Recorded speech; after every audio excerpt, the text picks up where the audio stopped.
Olá, amigo internauta, seja bem-vindo ao nosso canal Programa Depois da Vírgula.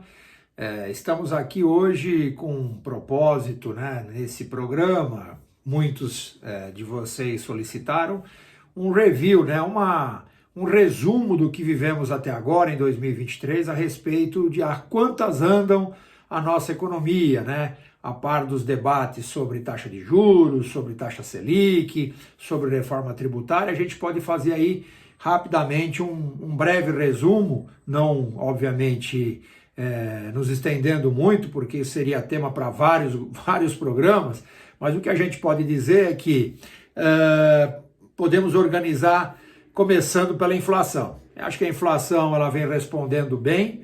Nós vamos ficar certamente já dentro do intervalo da meta, que é 4,75, a parte alta da meta. A parte baixa da meta, certamente não vamos nem ficar próximo, porque estamos aí nos últimos 12 meses trabalhando com algo em torno de 4%. Temos aí um problema de contaminação de preços, dados incentivos no último ano, de 2022, mas podemos dizer que o desenho para a inflação em 2023 vai indo na direção da meta, porque certamente já estamos aí no compilado dos 12 meses deste ano, já estamos projetando algo em torno de 4,78, 4,80, abaixo de 5%, portanto dentro da meta. Isso, óbvio, motivado pela ferramenta de política monetária, o aumento generoso, uma taxa de juros bastante elevada, de 13,75, por um bom tempo. Tivemos agora recentemente um corte de meio ponto, estamos aí com 13,25, devemos aí ficar ao final de 2023 por volta de 12%, talvez até uns 11,75%, talvez aí nessa casa de 11,75% a 12%, se nada mudar, obviamente. Então a inflação ela voltou para o caminho saudável, mas ela deixou um legado um pouco complicado, a gente vai falar disso já já. Bom, do ponto de vista do debate da taxa de juros é isso, acho que nós devemos ter uma sequência de cortes, já que estamos em 13,25, levando aí provavelmente para a direção aí dos 11,75%, 12% no mês de dezembro. O governo optou por fazer um programa de saneamento dos endividados, o Desenrola Brasil aí. É um programa interessante, é um programa bom, porque coloca de volta essas pessoas no mercado de crédito, o que faz com que a roda volte a girar e de alguma forma a gente volte a aquecer a economia. Muito embora, se não houver uma educação financeira, essas pessoas daqui 1 ano e meio, 2 anos já estão com os mesmos problemas que nós as encontramos agora. Então esse Desenrola Brasil é um programa interessante, principalmente olhando a baixa renda, mas não é evidentemente um programa que vai nos trazer uma segurança de estabilidade econômica para essas famílias que já se encontram com problema de crédito. Então é muito importante que a gente saiba que não importa, não adianta a gente colocar um programa desse ao alcance dessas famílias se eles não têm educação financeira e daqui a pouco já estão se envolvendo em financiamentos que não podem pagar, empréstimos, enfim. Falando um pouquinho sobre incentivos pontuais, eu já passei por várias vezes aqui no nosso programa e eu não gosto, eu tenho uma certa restrição, ou dizer uma grande restrição a programas pontuais. Acho que o Estado não deve gastar dinheiro para incentivar este ou aquele setor, porque você acaba criando uma assimetria de preços, como toda vez que você incentiva o mercado, como toda vez você coloca algum tipo de incentivo, você tira a percepção de preço e cria, obviamente, um deslocamento de renda para um setor. Então eu não acho bacana a gente incentivar, usar dinheiro público para ficar incentivando setor automobilístico, setor de linha branca, enfim.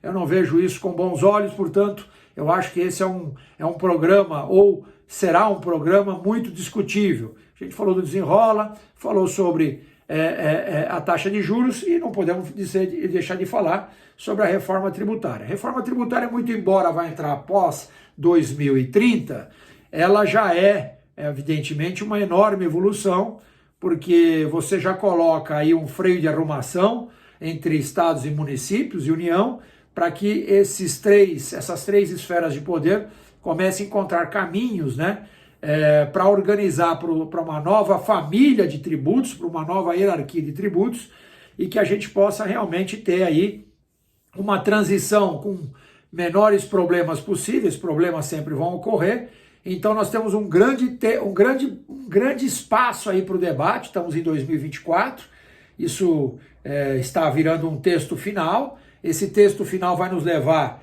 a uma agenda de implementação sobre a reforma tributária, que, segundo o texto já escrito e já aprovado pela Câmara, tem data para começar após 2030. Então a gente tem aí um caminho aí de no mínimo 7 anos para estar completamente instalado a nova política tributária do país. Muito embora essa seja uma discussão sempre acalorada, é muito importante a gente colocar aí isso nesse campo. Como eu falei sobre uma palavra que talvez vocês tenham um pouco de dificuldade, o que é um processo assimétrico? Um processo assimétrico é aquele onde os participantes do mercado não têm a ideia de como o preço foi formado, eu não tenho ideia de quanto custa. Para falar um pouquinho sobre a inflação causou um desarranjo muito indigesto na economia brasileira, tirando de lugar preços e salários. E isso afetou, logicamente, o poder de compra das famílias de baixa renda, obviamente, as famílias de classe média e até a classe chamada abastada, a classe dominante em termos econômicos, que é a classe A, teve dificuldade, né, está tendo dificuldade de entender um pouquinho essa nova estrutura de preços que nós temos pós-pandemia. A pandemia causou uma enxurrada de meio circulante no mundo inteiro, ou seja, os governos imprimiram dinheiro para atender as famílias, atender aquele processo, aquele choque de oferta e de demanda. A pandemia acabou, né, na verdade, e você tem a volta ao mercado, e no caso do Brasil, parte dos preços que foram bastante onerados com o processo pandêmico não voltou mais para o seu lugar. Isso é um processo problemático e isso causou inflação não só no Brasil como em todo o mundo e desarranjou a estrutura de preços. Então, nós estamos vivendo um momento de freio de arrumação.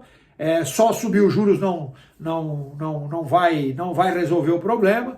Nós vamos ter que encontrar soluções técnicas dentro do princípio da produção para melhorar a oferta e os custos de produção, para que os preços voltem, as estruturas de preços voltem para o seu lugar devido, né?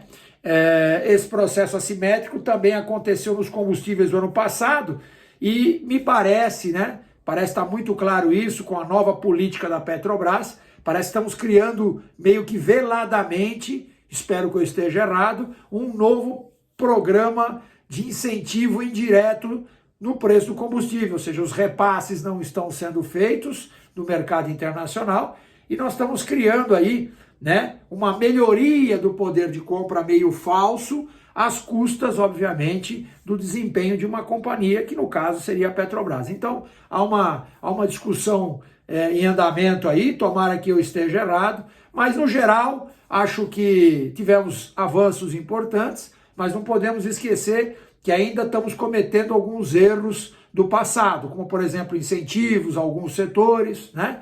E interferência, por exemplo, em preços de commodities que são internacionais e que amanhã vai nos causar problema. Então, é isso que eu queria falar e queria chamar a atenção para vocês que gostam de economia, passar a ler um pouquinho mais, né? Passar a explorar um pouquinho mais sobre introdução econômica, acho que é bem bacana. A educação financeira é uma coisa que nos ajuda muito, ajuda a tirar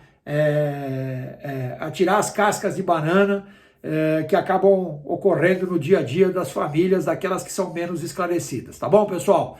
Por hoje era só, queria deixar um abraço e até a próxima, pessoal. Até lá, tchau!